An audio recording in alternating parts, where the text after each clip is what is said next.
Murphy at Murtech.com with your daily news update. Okay, here we are on February the 7th in the year of our Lord 2026. Let's go ahead and jump over here to my Rumble channel, Murtech on Rumble. Okay, this is the video that we're going over tonight, episode 1831. It says upcoming, but as you know, you are actually watching it. So let's go ahead and click on that.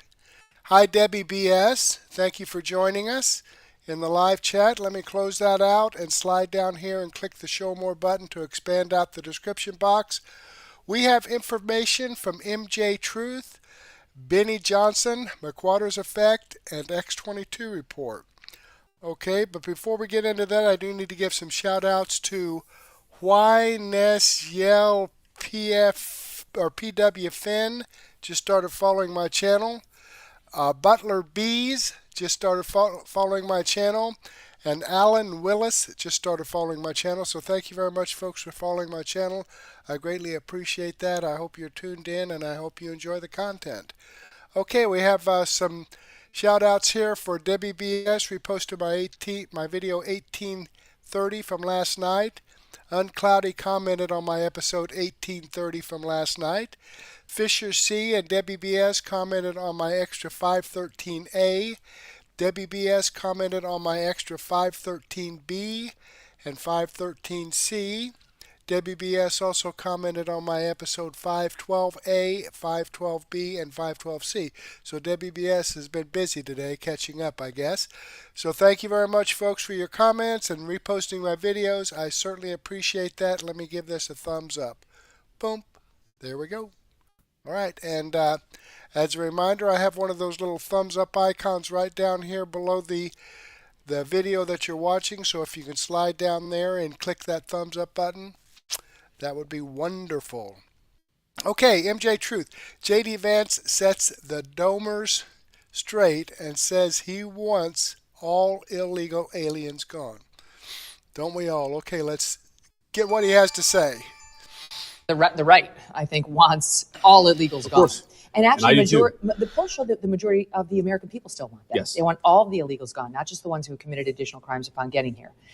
And I think a lot of us are wondering, what is the plan for getting them? Because it seems that the left has effectively exercised its veto by its terrible behavior in Minneapolis. Yep. Such to, Homan is very focused on getting the illegals out. All of the reforms he's announcing are with respect to getting the illegals who have committed additional crimes and notification of them before they leave the local jails, which would be great. That would be a compromise of sanctuary city policy there. Yep.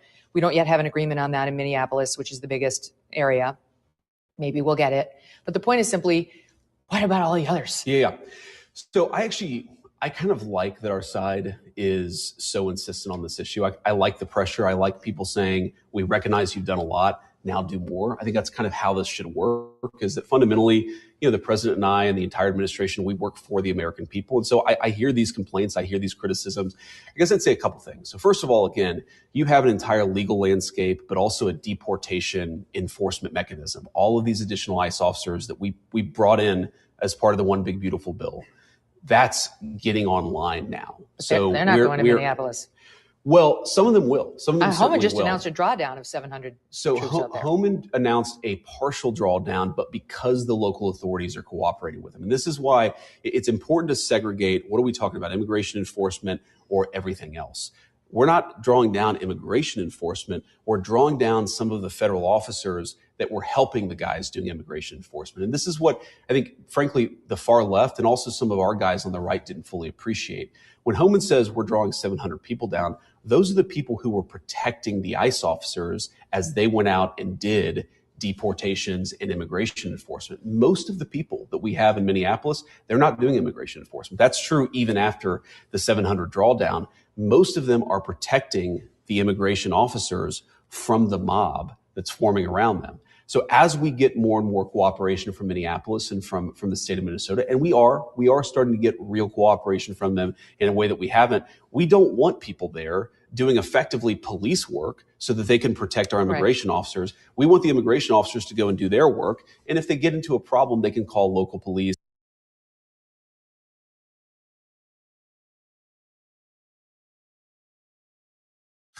There's just a lot of stuff there. Okay. I kind of caught up on me there. He just kind of ended that at the.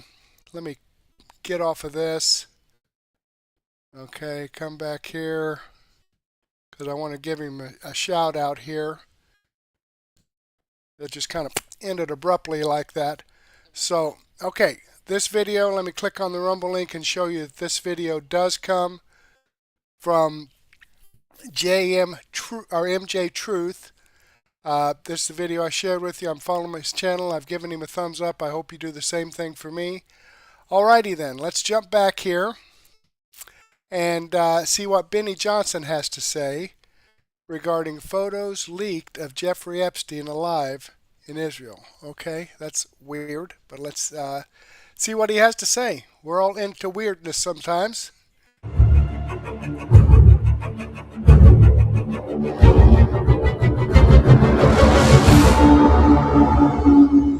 What's up, guys? It's Benny, conspiracy theorist on a legendary and generational run right now. It's hard to really think of something that hasn't come true with the new release of millions of Epstein files, including but not limited to Jeffrey Epstein being alive. Is this a photo of Jeffrey Epstein alive and in witness protection? You see dudes with earpieces beside him in Tel Aviv. Sure as hell looks like Jeffrey Epstein. This video, this photo is going around like wildfire on the internet, and it also sort of matches with and vibes with some other photos that we've seen, like this one, for instance, from a drone flying over Epstein Island after his death, seemingly showing Jeffrey Epstein talking with one of his groundskeepers or minders.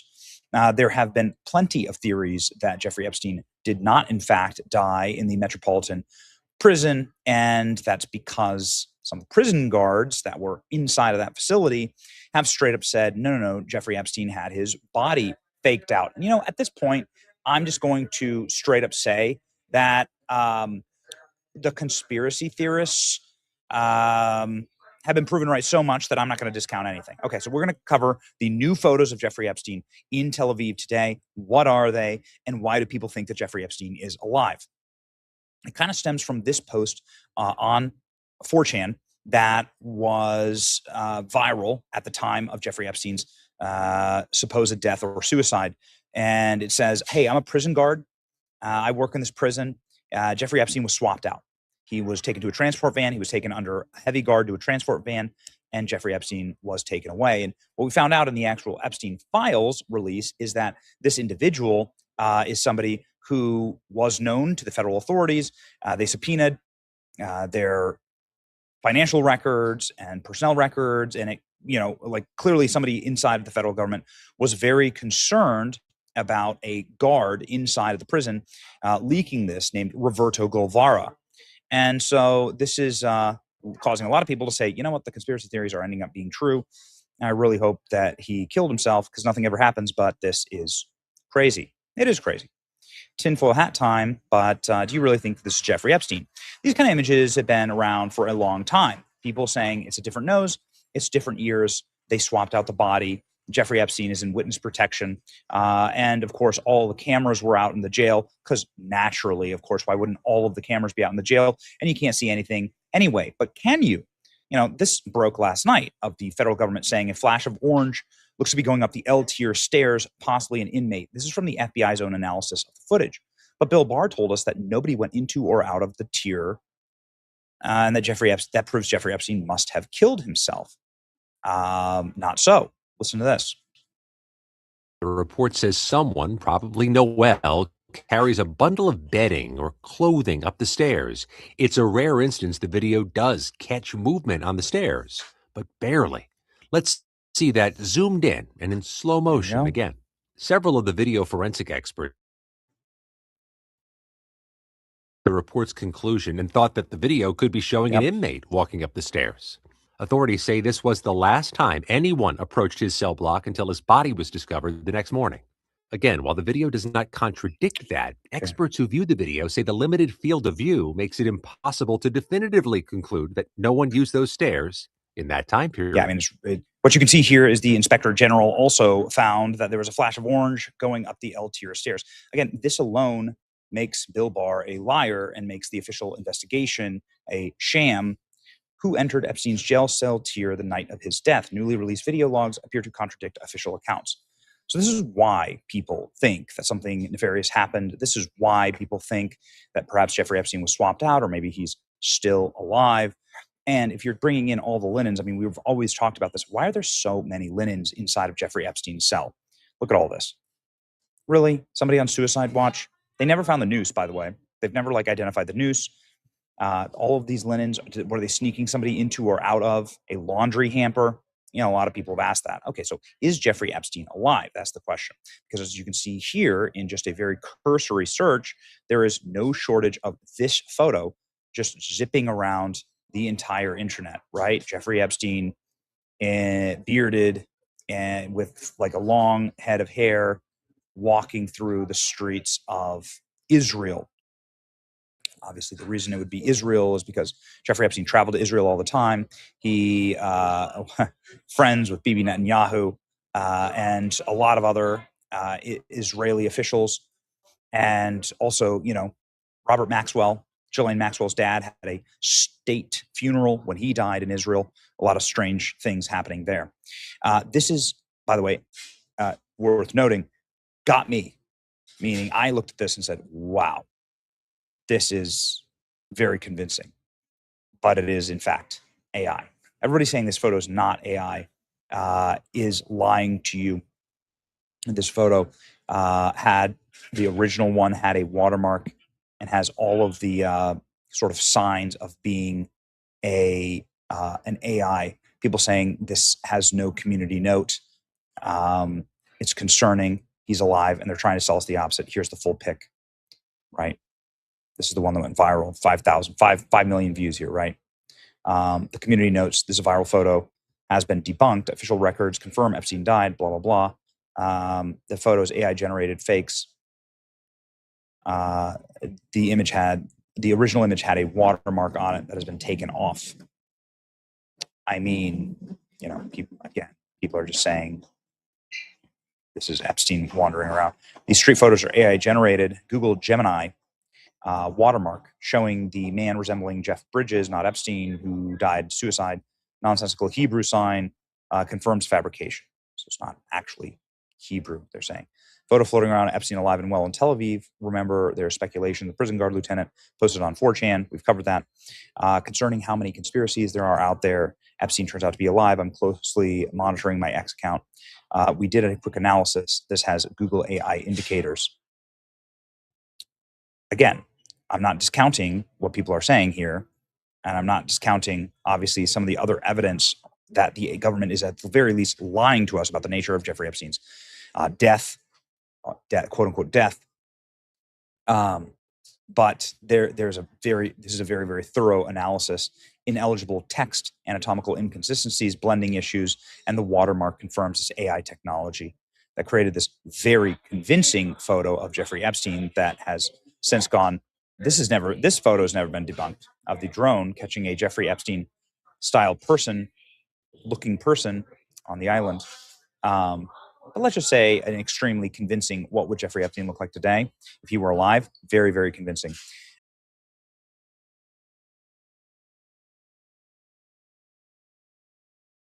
All right, let me click on the Rumble link here and show you that this video is from Benny Johnson. I'm following his channel. I've given him a thumbs up. I hope you do the same thing for me. I don't know. Is it AI? It could very well be. I mean, I know artificial intelligence is getting really good at manufacturing information. So, but does it really matter? I mean, So he's a pedophile and he escaped justice. How many other people have escaped justice that have had wrongdoings? This wouldn't be the first. It would be terrible if that was the situation, but what are you going to do? Just try to keep pushing forward and keeping the right people in office. I mean, there are some people that need to be removed from office, voted out in the next election. Donald Trump is trying his best to set things straight and make things honest in the elections. So hopefully that will happen. Let me jump back here, see what's next. McWattersaffect. They panicked when Tulsi started digging into the 2020 election, and that's just what I was talking about. How hopefully we can get that uncovered and get some, maybe the Senate to pass the SAVE Act. Unbelievable. Who wouldn't want the elections to be safe and fair and honest? Someone that's benefiting from them not being safe and honest? Let's check this out from McWattersaffect, see what they have to say. Tulsi Gabbard has been tapped by the President of the United States to oversee the sanctity and the security of our American elections. She's working directly alongside the FBI Director, Kash Patel. This is a coordinated whole-of-government effort to ensure that our elections, again, are fair and transparent moving forward. I don't see anything wrong with the President tasking a cabinet member to pursue an issue that most people want to see solved. Maybe you don't, but I know many Americans do want to make sure our elections are protected, and that's what Tulsi Gabbard is focused on doing. Guys, you heard that first. Election integrities are Tulsi Gabbard.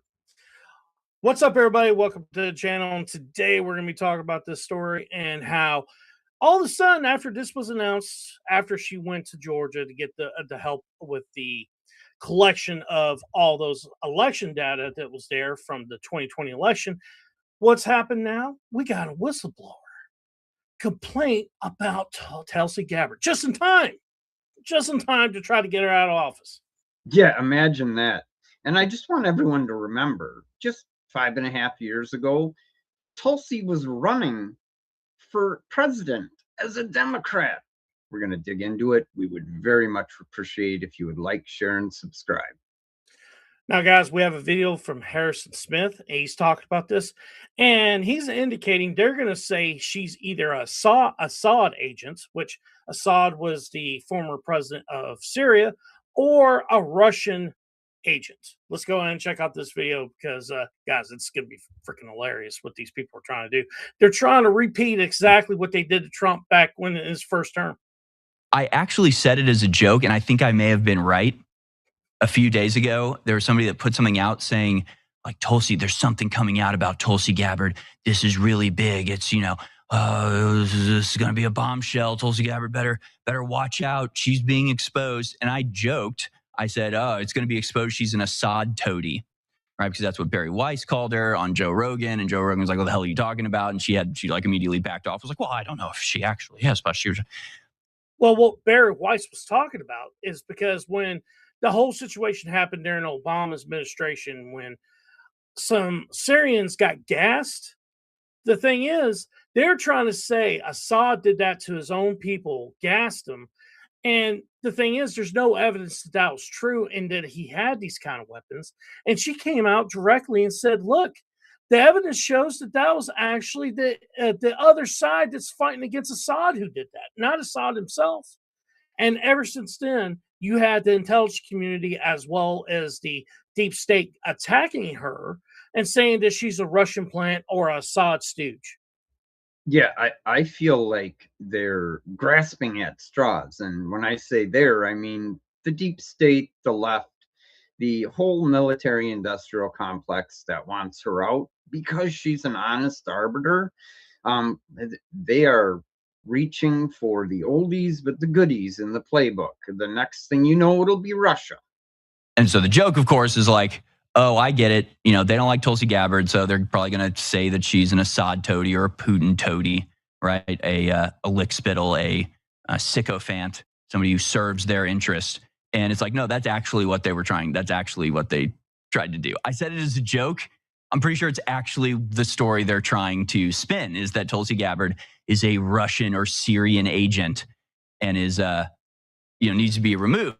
But of course, there's absolutely nothing to do with why they want her removed. And I shouldn't have to tell you that. Whistleblower complaint centers on sharing of classified intelligence and reporting of a potential crime, Watchdog says. And it's funny because under the tweets about this from the people that are doing it, like not. I guarantee you the potential crime they're going to say is her being in Georgia and being there to witness the collection of those election ballots and all the data that was there. Because normally the head of the DNI does not go and do that. They're not supposed to do that. But now we found out that Trump has actually put her in charge of election fraud in the United States, pretty much a czar. So that is part of her purview now, since she has a second job in the administration. Yeah, that's exactly right. And I'm so glad Trump chose her, because I find her to be very honest and have a solid moral compass. Not from people commenting on it, but like actually the lawyer and whatever else. Yeah, Assad is not the enemy of the United States. Yeah, I know he wasn't, but that makes her a bad person for acknowledging that, apparently. But under the tweets from the actual like lawyers of this stuff, every single comment is just like, oh, is his name Eric Chiaramella? Or is he another Vindman brother? I thought we'd seen all the Vindmans. Where are they keeping them? Is there another Vindman coming out to pretend to be a whistleblower to try to stop Trump's agenda? Like we haven't seen this one before. So just like nobody's buying this. Nobody's falling for it. And the ODNI has responded in a very, very powerful way. That's how Democrats play ball. Wash and repeat. Wash and repeat. The same thing over and over again. They did that with Trump when it comes to the 2016 election, the 2020 election, the 2024 election. And every time he ran, what'd they say? He's a threat to democracy. And how often did that work? Did that line work? But the thing is, they kept on using it. So I'll say this about them. At least they're consistent. Yeah, consistently wrong for sure. I thought maybe I had the original story about that here, but I'll just read you the response from the office of the DNI. So Tulsi Gabbard is the director of national intelligence. This is from her office. They say in a new letter to Congress, the Intelligence Community Inspector General confirms the whistleblower's allegations against DNI Gabbard were not deemed credible. So basically today, the lawyer, the so-called whistleblower, basically came out and said, we tried to do this through the DNI, but they won't let us. So we have no choice but to go to the Congress with it. And basically they're trying to portray this as a legitimate whistleblower that's being silenced by, his command structure. But there's a intelligence community in general inspector that investigated these allegations and determined they had absolutely no value and threw them out. And now, so pretty much what they're saying is she is such a threat. If the Democrats win in the 2026 election and they win the House back, they're going to be investigating this and they're going to look to try to impeach Tulsi Gabbard. That's for sure. And they'll impeach President Trump too. I mean, the midterms are the whole ball game coming up here. We've got to win.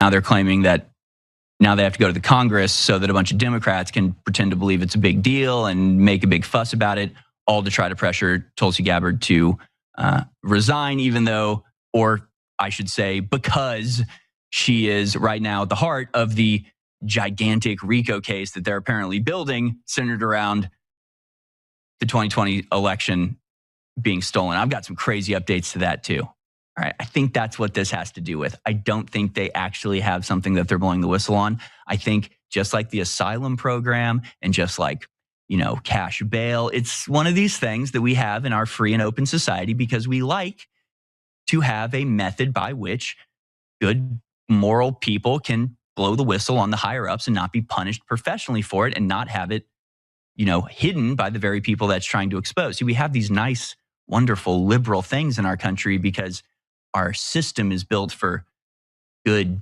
decent, honorable people. The problem is you get the Vindmans and the Eric Charmellas and the CIA scumbags who use the label whistleblower, completely abuse it, use it totally inappropriately to try to get some political scalp. And now, they're going to use that and go, oh, so you don't like whistleblowers? You think whistleblowers shouldn't be allowed to? And it's like, no, you people just take everything good in our society and weaponize it against us. And so we can't have a country with you anymore. You can't be trusted to do anything right ever. I think that's exactly the truth.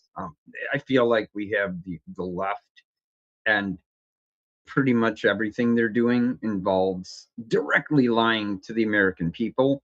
And it's funny because they have the entire media complex, the fifth estate, whatever you want to call it, supporting them.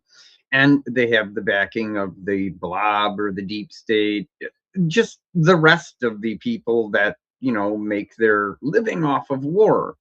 Now, I personally find Tulsi, as I said before, a moral, good woman. I'm glad that someone like her is overseeing this, because I think that huge revelations that change the way we vote are going to come out of Georgia and the evidence they've collected. I think that they are caught 6 ways from Sunday cheating in the 2020 election, and that will obviously have to be fixed.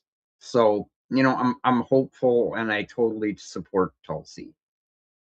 Yeah, well, that's the reason they're doing this. They're afraid of the revelations that are going to come out of this and the investigation that's going to happen here, and what might happen to the elections afterwards. How they might change, how might make it harder for them to actually get the cheat on and stuff like that.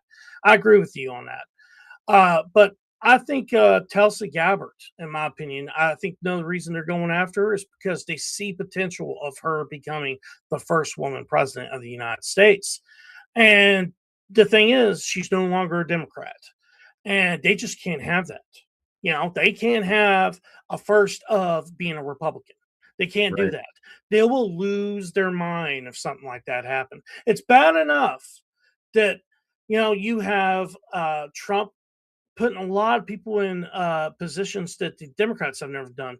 Perfect example is Scott Bessent, the first gay man to be the Treasury Secretary, and so on and so forth. He's done a lot of firsts, and Yeah. I'm hoping that Trump and the Republicans steadfast for Tulsi Gabbard and say, nope, we're not going to go this far. We're not going to allow you to attack her when there's no evidence she's done anything wrong. Yeah, you said a lot of stuff I totally agree with, like Trump, first female supervisor of a skyscraper. That was him in New York City.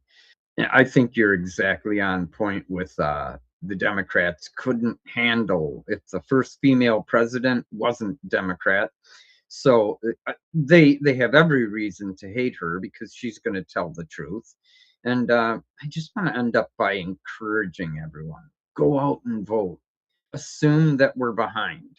Go out and vote. This will decide the fate of our republic, these midterms.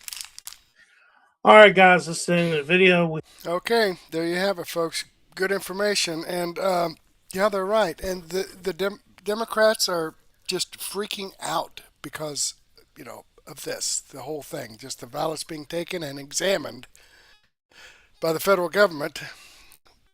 Of course, they're going to deny everything that is found and say the information was planted, but I think we will understand the truth. Let me click on the Rumble link here and show you that this video does come from McWattersaffect.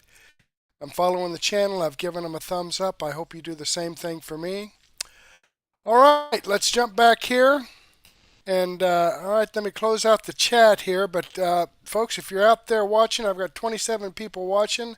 I've heard from Debbie BS, Susan Poll 2016, and San 5154. So let me know what's on your mind. Okay, let's come down here and see what's going on with X22 report. Sheriff Mack, it's time for sheriffs to remember their oath and assist in deportation. Well, yes, it is. Let's check this out. Hi, and welcome to the X22 Report Spotlight. Today we have a returning guest, Sheriff Mack. 1988, he was elected to the office of sheriff in his hometown and served as such for 8 years. In 1991, he graduated from the FBI Academy. Sheriff Mack is the founder and president of the Constitutional Sheriffs and Peace Officers Association. This organization brings citizens, law enforcement, sheriffs, and elected officials together. He has provided hundreds of training seminars to sheriffs, police, and public officials in all 50 states and in several other countries across the world.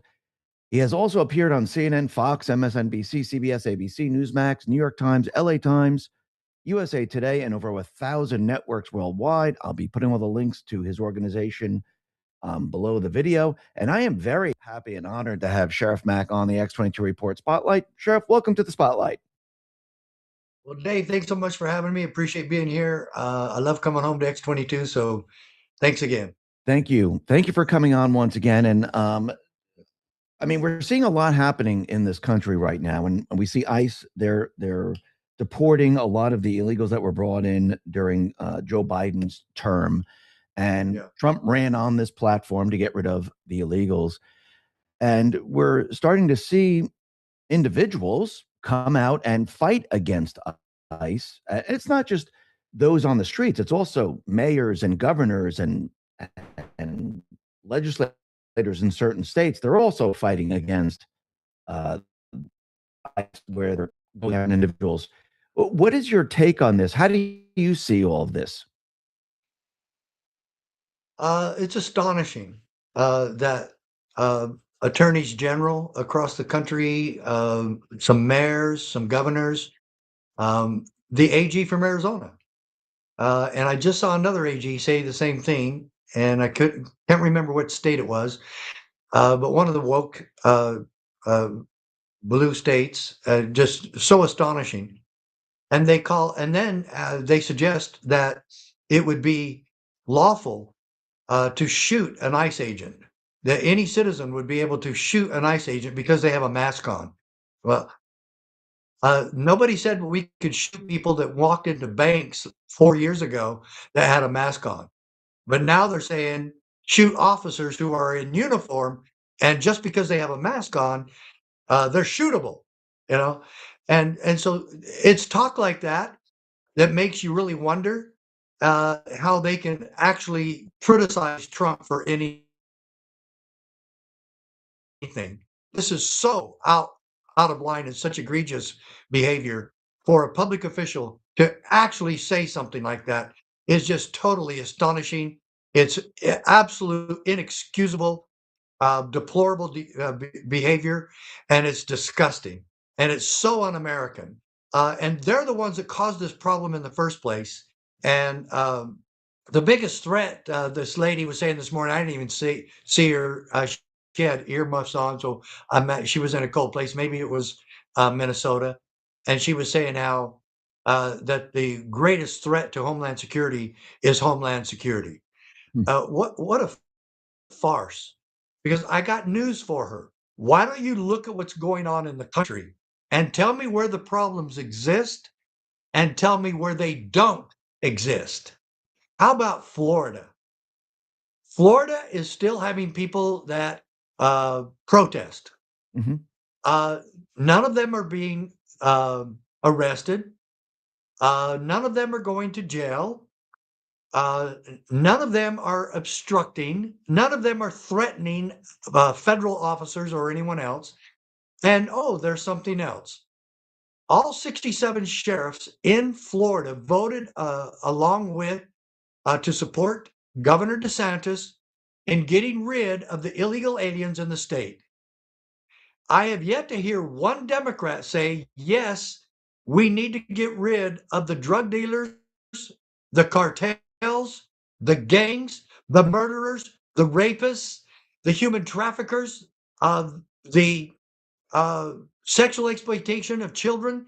None of them, I have not heard one of them say, we don't mind and we would like to work with the federal government in getting rid of these horrible, horrible criminals. We don't support the ones that just came here illegally. We don't support attacking them. But we do want to get rid of these others, and we understand that is a necessity for our society. Oh no, none of that. These people are totally supporting the gangs and the cartels and the international terrorists, Hamas and ISIS. Could they be asking anyone worse to come into our country than what they've done? No. It is the most disgusting thing I've ever seen in my life, and the most disgusting thing in American history that I've ever seen.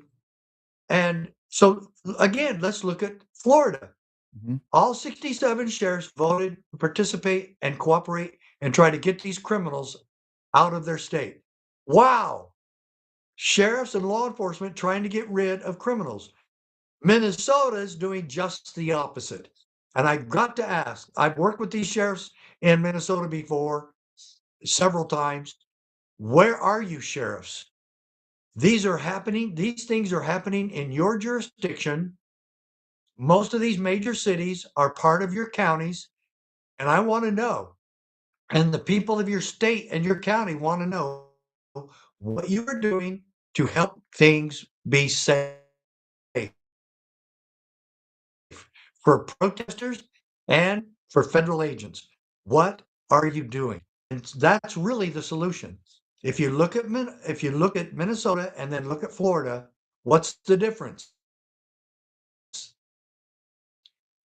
They're working together and they're trying to cooperate to make things safer for everyone. Minnesota, no. Well, There's your solution. out in Minnesota, I mean, the law enforcement, who's telling them to stand down? Don't I mean, number one, as a law enforcement individual, don't you have a constitutional responsibility to follow the rule of law? Number two, Of course you do. Of course. so I mean, are they then in violation of the law if they're not upholding the law? Well, no one can force the sheriffs or local law enforcement to cooperate if they don't want to.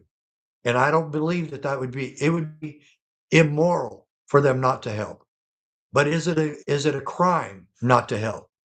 And I would say maybe not, probably not, because they're not in charge of protecting the border. They're not in charge of naturalization. Or in Article 4, Section 4 of the Constitution, to protect our borders from invasion. It doesn't say that. Do they have a moral responsibility to help? Yes, and they should be, but they cannot be forced one way or the other. But they cannot interfere. And if they see anyone else interfering in their jurisdiction, they have an obligation to stop that. But all of this would be so much easier for everyone and safer for citizen and agents alike if the sheriffs and local law enforcement were cooperating. But when you have governors and mayors and chiefs of police saying no, we're not going to help, and we're okay with shooting these federal agents. That's just absolutely that's absolutely so egregious. There's not enough adjectives to cover all this, but that is absolutely unacceptable. It is absolutely disgusting what they're doing. Who do you think is giving them the stand down order? Do you think they're doing it on their own, or do you think this is coming from higher up? Well, there's been a chief of police here and there, and I know there was at least one in Minnesota, and he was trying to walk it back. But this is really coming from governors and mayors, and you can see them. You can see the governor of Minnesota. You can see the mayor of Minneapolis. They're on record. They've said these horrible, stupid things, and it just shows you the lack of leadership that we have in Minnesota. And so this, you know what? Just examine what's going on, and then tell me that you agree that people should be following your advice, which has been way out of line and over the top. And the overreach of government in Minnesota is not coming from ICE or Tom Homan. It's coming from these red, horrible leaders that absolutely are so stupid that they're promoting the violence. And I also heard like Walsh, I noticed he kept doing this, saying that the ICE officers are not federal officers. And he kept repeating that, saying, no, they're not federal officers. They're not federal officers? Yeah, he kept repeating that, saying they're not federal. Well, ICE is a branch of the federal government. I don't know where he's coming up with that or what his point is, but the only thing I could think of is that the reason he's saying that is that his officers do not have to assist those people because they're not really federal officers. That's the only thing I could think of why he keeps repeating it. Oh, well, keeping the peace there is something that they're all responsible for, no matter where those officers are from. Yeah, I agree. And They're not from Latin America, no, and they've invited people all over throughout Latin America to come into their communities. They've invited people from the Middle East. They've invited people from Europe and Africa. They've invited them here, and now they're here. And now, what are you going to do about it? I mean, this is a great distraction also for the fraud yeah, committed by illegal aliens in Minnesota. So maybe they're liking this because it's taking the attention off of the crimes that they've helped perpetuate there. yeah, I agree with that 100%. I'm sure this is a gigantic distraction where they're trying to distract everyone from everything that they've been doing. Well, behind the always scenes. blame Trump. Blame Trump. Oh yeah, of Okay, course. blame Holman. Blame Trump. Yeah. Yeah. Well, why do you think Trump had to call in Tom Homan? Why didn't Bavino? Why why wasn't he able to handle the situation? Why did they have to bring in Tom Homan? What's your thoughts on that? I think more the merrier. Actually, I would have had Tom there the first time. Maybe Trump trusts his negotiation and diplomacy ability. He's very strong in his leadership tactics. Homan is, Mhm. and I know him. I talked to him several times, and I think he's a great leader. Maybe that's what Trump needed. Maybe he needed a bulldog there, and he had a Labrador. Well, he wanted a bulldog. I don't think that Bovino was that bad. I don't think Trump does either. But I think Homan is tough, and you need somebody who's a good diplomat, but also tough. And I think that's what Trump wanted. Yeah. So, I mean, since Tom Homan came into the picture, I think Christy Nome just the other day said, all officers are going to be wearing body cameras now. I guess to shut down the fake stories that are coming up because we see that a lot of these individuals now, like Alex Preddy, he was carrying a weapon on him. It's interesting. Every day there's a new beauty gimmick taking over social. Actually, just get an ebook in the description. And the police officers, the ICE officers, thought he was reaching for it. We had Renee Good, who also didn't have a weapon. Her car was the weapon, and she was trying to run into an ICE officer. So we see these individuals they're moving towards being very aggressive and using other forms of violence against the officers. And with Renee Good, there's a whole question about, and there's an investigation going on about, should the officer, should he have taken out his weapon? Should he have shot Renee Good? What was it right to do so? What's your take on that? Well, I've been in similar situations, Mhm. not a lot, and thank goodness. And I prayed for this every day as a peace officer that I would never need to shoot anybody. There was a couple of times I probably should have, and I didn't. And I'm glad I didn't. But most officers that I tell the one story to about this guy waving a gun, um, most officers I've ever told that story to say you should have shot him. And my deputy and I we had good cover, and I probably would have shot him had he not had his son next to him. Mm. And he wasn't using his son as a shield. This guy was crazy. He was a meth addict, and he was having hallucinations, and he was waving a gun at everybody. But it was late at night, so the streets were clear, and uh, with his son, 10-year-old son, standing next to him, we were more careful. And we didn't want to endanger the boy, and we didn't want to have him watch his father be killed right next to him. Any further threat from that man, he would have been killed, regardless of what the situation was. And I talked to him 2 days later in my office and told him what he did, and anyway, how close he came to being killed. Mm. And this one is not exactly the same, but she did have a lethal weapon, and she used her car as an assault weapon, her vehicle, her truck. And I would say this: none of the other officers shot, and I think that's going to be used against the officer who did shoot her. When it comes right down to the lawful protocols on using lethal force, I believe he will be exonerated. But I can honestly tell you, 100%, I would not have taken the shot. And I'll tell you why. It was a split decision. However, as soon as I was hit by her vehicle, the threat stopped. And she wasn't trying to run over him again or continue to attack him with the vehicle. So she hit him. We don't know for sure if he even went down to the ground.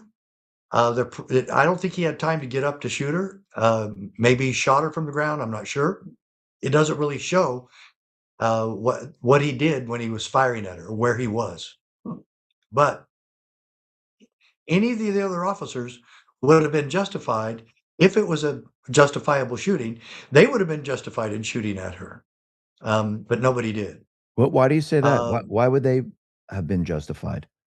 because an officer was being attacked Okay. feloniously, and they have a right to defend that officer. Okay. So, yeah, absolutely, no question. I think the officer should have just said to himself at that time, "We're going to get her. She's not going anywhere. The threat, as soon as I was hit, the threat is over. She's not trying to continue hitting me." And I'm not positive of that one, just because it doesn't show the exact position of the officer. But he obviously was not run over, and so it appears that she stopped or he got out of the way, one or the other. So the threat was gone. But she is a FFF, a fleeing forcible felon at that point. And you can shoot at a fleeing forcible felon. Again, I would not have shot her. And I would have made sure that she was arrested. What about Alex Preddy, the one that was reaching for his weapon? What's your take on that one? There's a lot of officer shootings Mhm. when a suspect is not even reaching for a gun, but it looks like he is. And that's been proven time and time again. He reaches for his glove box trying to grab his proof of insurance and registration, and officers take that shot. Right. If you tell him to get to his license and registration, you need to allow that to happen. Mhm. And officers have paid a price for that.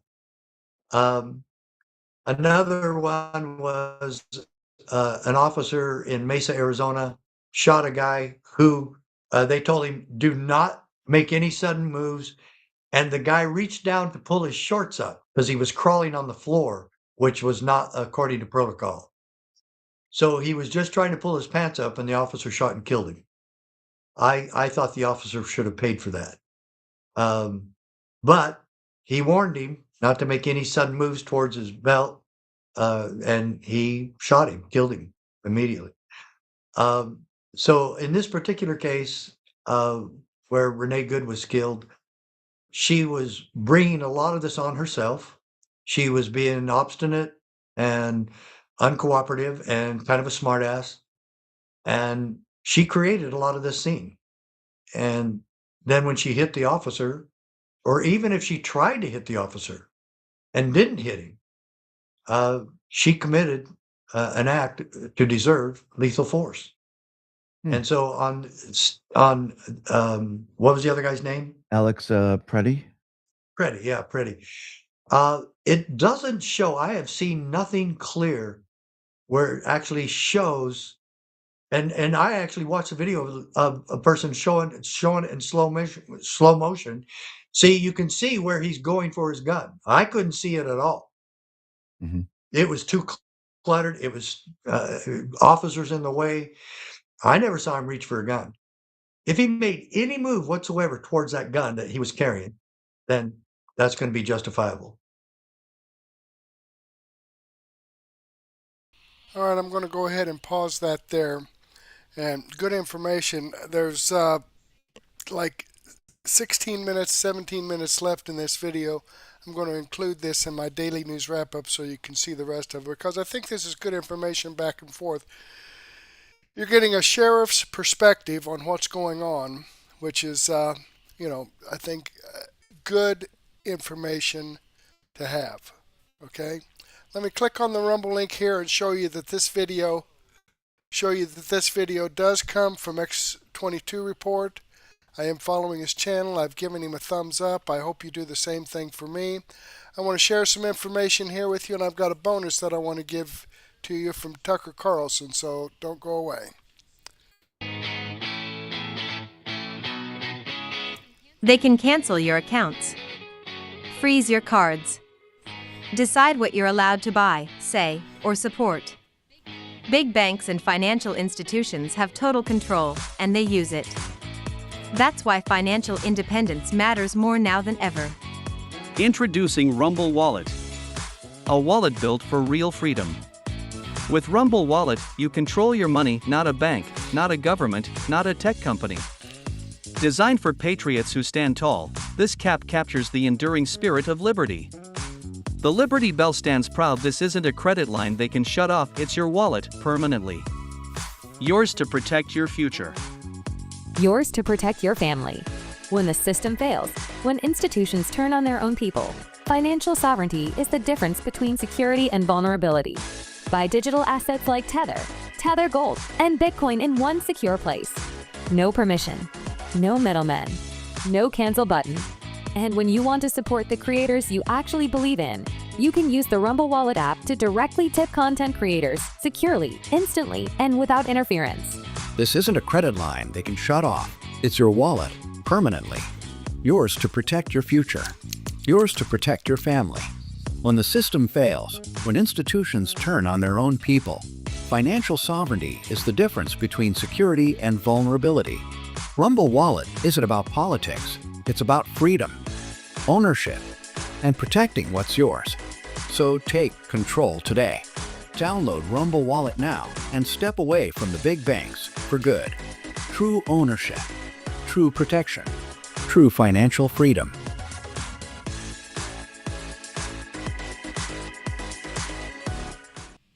Okay, folks, before we move on, I do want to share my Rumble Creator statistics with you. Here, these are my requirements for Rumble to actually promote my information out so that more people can see it. As far as hours streamed from Rumble Studio, my requirement is 30 and I've got 75.8. Okay, here we are on the 7th of the month, just the first week. Let's jump down here. Rumble Premium exclusive hours, I need 5, I've got 6.2. Also, hours watched this month, I need 200, I've got 2,550. Okay, total unique raids this month, I need 5, I've got 21. The only area that I'm kind of falling short on here is total unique chatters this month. Okay, so I need people that haven't chatted with me before just to give me a thumbs up or a hi or how you doing, or even a thumbs down in the chat box. Just give me a chat. That's all. I need 5 more. Okay, and then Rumble will also promote this information out, and people will be able to see what's going on out there, the truth. If you don't know what's wrong, you don't know how to fix it. So please give me a chat on this. And let's jump back over here and let's give a bonus from MJTruth, and Tucker. What is PizzaGate? Now, I've heard a lot about this, but I saw this video and I want to share it with you because it's got a lot of good information in it. So let's take a listen here. Just wanted to pick one narrow slice, no pun intended, one slice of it, and try to figure out what we're looking at here. So do you mind, I know that, and I'm a bad source for this because I didn't take PizzaGate as seriously, maybe I guess as I should have at the time. Would you mind just giving a recap, a basic recap of what this PizzaGate theory was and what we actually know about that story? Yeah, it's another one of those stories that was distorted by the apparent cover-up, or at least distorted by the media's response to it, which was very much a straw man style response, in that these emails get dumped online full of everything that was in John Podesta's life. And John Podesta is a very powerful and connected man. And there was lots of stuff in those emails that was overtly concerning, politically concerning, geopolitically concerning. But people on the internet then started to notice these strange pizza messages, messages about, $40,000 worth of hot dogs or something like that being flown to DC for parties. Things that are just like, wait a minute. You think about it for just a moment and you realize that does not make sense. And overt references to children too. Like these kids ages like 7, 8, and 9, or I forget the exact ages, will be in the pool and it'll be heated and they will be there for, it's like, wait, what are we talking about? So people started to dig into what these weird emails were. And then they started to dig into the fact that there's certain pizza places referenced a lot, places where these people are going and hosting parties. They start to notice that this one pizza place in particular, Comet Ping Pong, which was a pizza place right in the heart of DC that was run by a very politically connected DC insider, boyfriend to the founder or owner of Media Matters. A bunch of strange coincidences. They start to notice all these strange coincidences around this pizza shop. And they noticed that the Instagram of this pizza shop is full of very disturbing images of children. Things like children taped to tables, things like commenters talking about rape and sexual abuse, things like comments about kill rooms, and just so much disturbing imagery on a public Instagram account for a public pizza place that has photos of like Obama having pizza at it.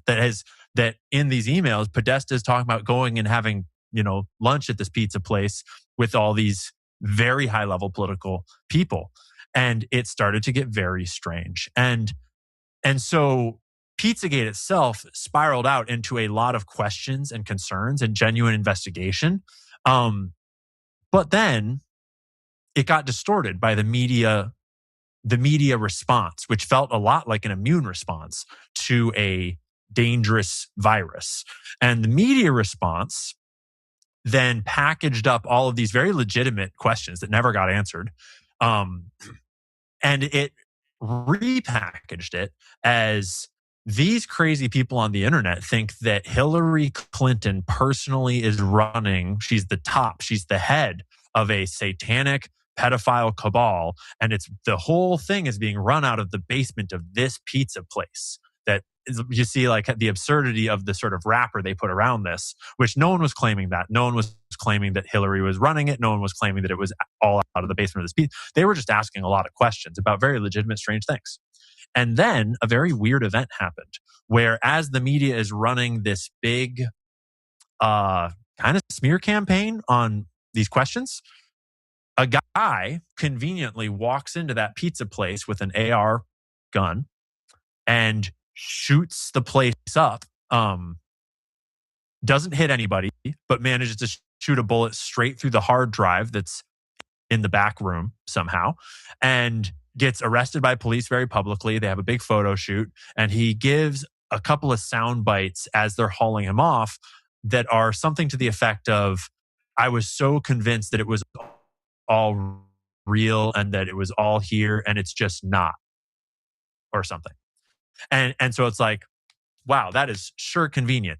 That good thing that Hillary Clinton is not personally running a giant satanic pedophile ring out of the basement of this pizzeria, which no one was alleging.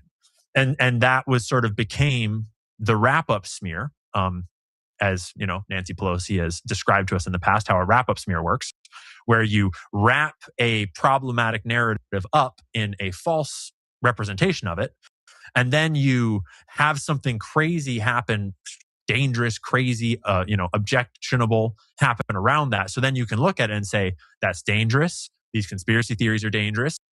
And anyone that engages in these conspiracy theories is dangerous. So we can censor them all off the internet because it's been debunked.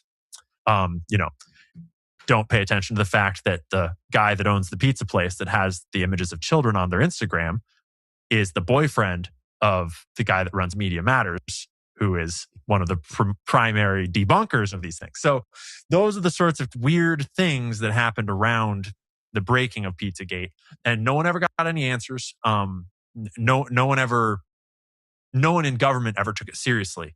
And all those emails are still out there floating. They're harder to find these days, but they're still out there. And the Instagram accounts were preserved in various formats online, archived. So you can still find a lot of the evidence, but it's a lot harder to verify now, because you do make a great point about the current email release, that a lot of bullshit gets mixed in and a lot of stuff of questionable veracity gets mixed in. And so you have to be very careful about sourcing it all, especially 10 years down the line with something like PizzaGate. But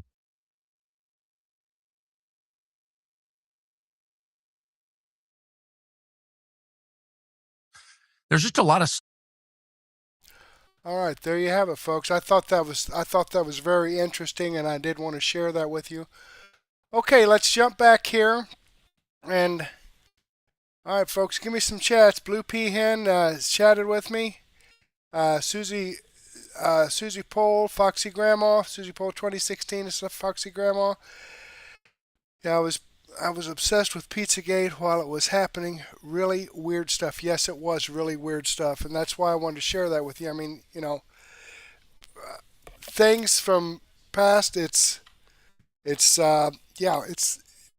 I think it's good to go over that information again, because it's still the weirdness that the Democrats, the political class, the deep state is hiding from us. I feel confident that something weird was happening there.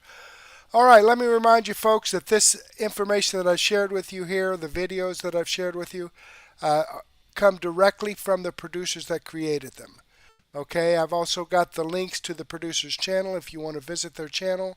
I don't get any commissions or royalties for sharing this information out, but I do get the satisfaction of sharing the truth with you and hoping that you will share this on with others so that they can have an understanding of what's actually going on around them. These videos that I've shared with you are videos that I've posted here at Murtech.com, where I have over 55 no-nonsense, common-sense, logic, and truth videos.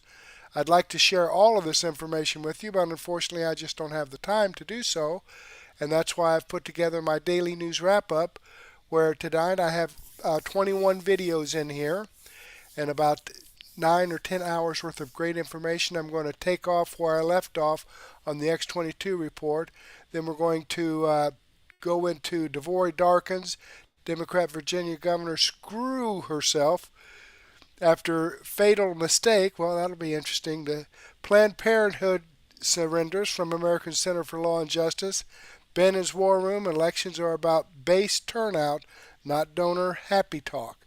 That's for sure. I'm going to share some information from On the Fringe, We the People News, the Rubin Report. So go ahead and take a break.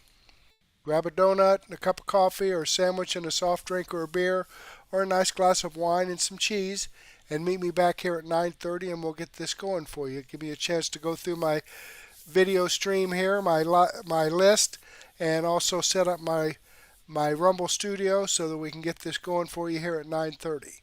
But in the meantime, I do want to thank you for being here. Hopefully, I will get to see you again later, and may God bless.